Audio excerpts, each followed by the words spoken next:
சங்க காலத்தில் ஏற்றுமதி மற்றும் இறக்குமதி பகுதி 2 தொடருகிறது.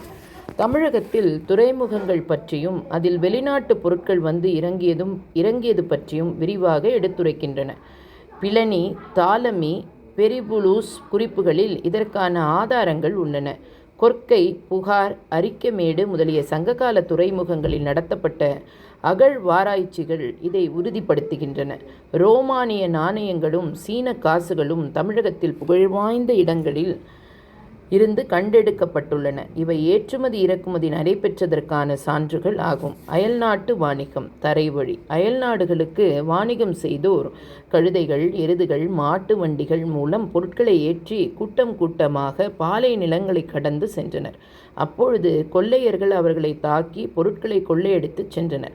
அவர்களை அடித்து விரட்டுவதற்காக வாணிக சாத்தார் தங்களோடு வில் வீரர்களை உடன் அழைத்து சென்றனர்.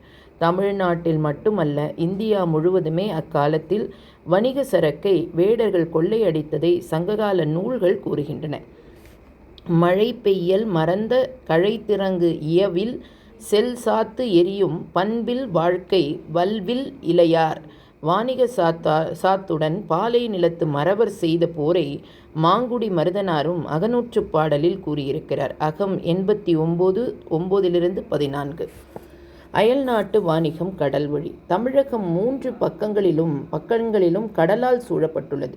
இந்த அமைப்பு கடல் வாணிகம் ஏற்றம் பெற ஒத்துழைக்கின்றது. சங்ககால தமிழர்கள் ரோமர்களுடன் கடல் கடந்த வாணிகத்தில் ஈடுபட்டிருந்தனர். தமிழகத்திலிருந்து எகிப்திற்கு பருவக்காற்றின் துணையோடு செல்வதற்கான நேரடி கடல் வழி கண்டுபிடித்த பின் இவ்வாணிகம் மேலும் சிறப்பாக நடக்க துவங்கியது.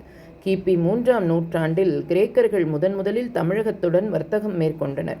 மக்கள் குடியிருந்த குடிசைகளுக்கு குரம்பை என்று பெயர். மாடி வீடுகளுக்கு வேயா மாட